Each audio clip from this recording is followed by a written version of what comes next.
తమలపాకుకి ఎన్నో విశేషమైన ఫలితాలు ఉన్నాయి. తమలపాకుల కాడలో అమ్మలగన్న అమ్మ పార్వతీదేవి కొలువై ఉంటుందని, తమలపాకు చివర్లో లక్ష్మీదేవి ఉంటుందని, మధ్యలో చదువుల తల్లి సరస్వతీదేవి నివాసం ఉంటుందని విశ్వాసం.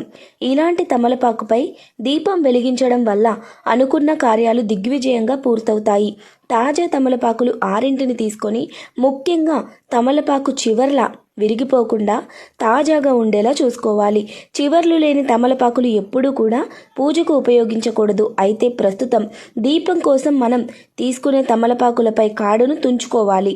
ఇలా తుంచిన 6 ఆకులను నెమలి పించం వలె ఒక రాగి ప్లేట్లో కానీ, పీటపై కానీ, పూజ గది ముందు అవకాశం ఉన్న దగ్గర భగవంతుని పటం ముందర ఏర్పరచుకోండి.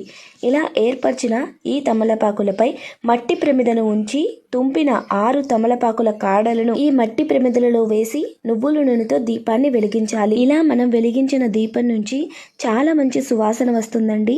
ఈ వాసనను పీల్చడం ద్వారా ఆరోగ్యానికి మేలు చేకూరుతుంది.